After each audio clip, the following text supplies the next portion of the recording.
A few weeks ago, the owner of the ship Evergreen has declared general average. And since then, a lot of you have asked me to explain what this means.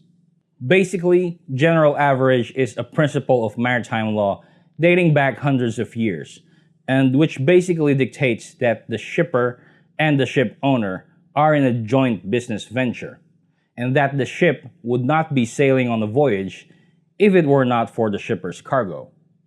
So in essence, the ship owner and the cargo owners are business partners for the duration of the voyage. Traditionally, this means that in the event that an intentional sacrifice has to be made for the safety of the ship, the crew, and the rest of the cargo on board, all parties with the ocean voyage will proportionally share the cost of any losses of the cargo and the ship. The party whose cargo is lost in the incident has the right to claim compensation from the parties whose cargo was saved as a result of the sacrifice. Another way to explain it is that if the ship suffers monetary losses arising from actions and decisions made in order to save the ship, it is considered as a common loss that will be shared proportionally by everyone involved in the business venture. So back then, if a cargo was jettisoned or thrown overboard in order to save the ship, general average helped to spread the loss, since every cargo owner is actually responsible, in part, for the cargo of others as well as the ship itself. But of course, the concept has evolved over the centuries, and it doesn't exclusively pertain to jettison anymore, but now covers a long list of expenses, which includes towing and salvage operations, to name a few. These terms are included in the charter party, which is basically the contract between the ship owner and the charterers or the cargo shippers. For example, and this is just simplified for illustration purposes, let's say we have a ship that is worth $10 million, that is carrying a cargo with a total value of $20 million. Then let's say this ship ran aground and suffered damages that were so severe that it could no longer be repaired and had to be scrapped. Let's put its salvage value at $1 million. Now let's say the cost of refloating the ship and towing it to a safe port is another $1 million.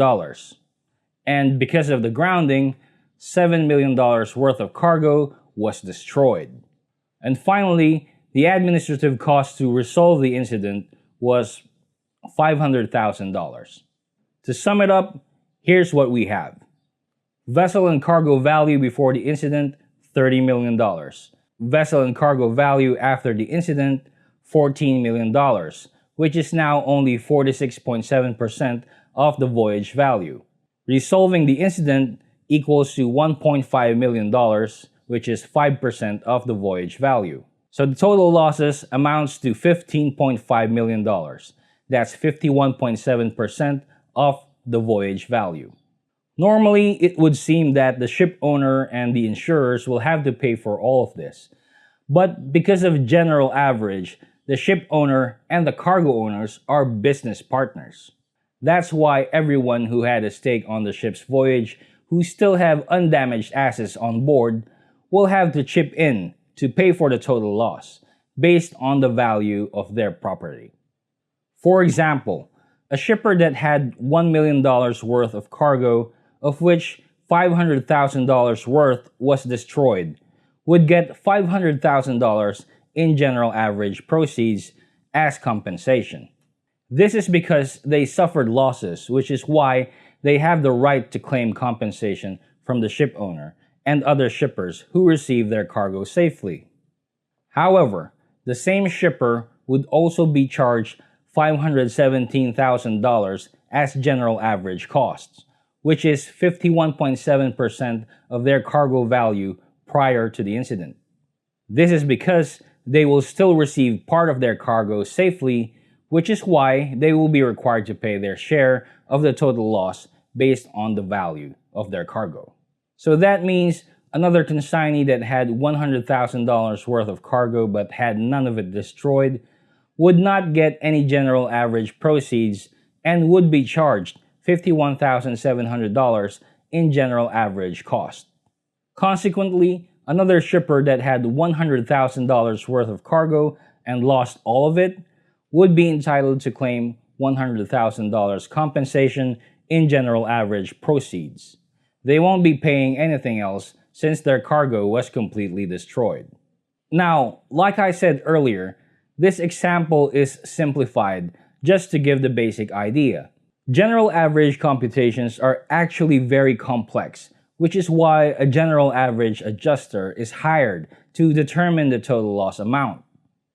And of course, the additional expenses for hiring this adjuster are billed on a shared basis to those with cargo on the ship. I think it's also worth saying that, depending on the severity of the case, general average claims can take years to resolve. So, as we have just seen from the example, the potential financial loss from a general average claim highlights the importance of cargo insurance. If the cargo is insured, the insurance company provides the bond and any other contributions required for the loss, which of course makes purchasing cargo insurance an essential business decision. Now, in the case of the Ever Given, as mentioned earlier, the ship owners have declared general average. So cargo shippers who still have their assets intact will have to contribute to the general average loss. Of course, there are cargoes, especially food or medicine, that might have already expired due to the extended stay on the ship. Their shippers will in turn be eligible to claim compensation, but only based on the value of their cargo and not for the delay. And no, there are no livestock cargo on board the Ever Given. There are specialized ships that hold livestock as cargo. Container ships like the Ever Given are not equipped to hold livestock. Now, as of last info, the Suez Canal Authority is still holding the Ever Given at anchor in the Great Bitter Lake and has been adamant that they won't let it go until the ship owner pays their claim of $916 million. The ship owner and the P&I are of course disputing this claim, saying that the SCA has presented no detailed justification as to how they came up with the figure. If both parties don't come to an agreement, the ship, the cargo, and the crew could remain in the Great Bitter Lake for a very long time.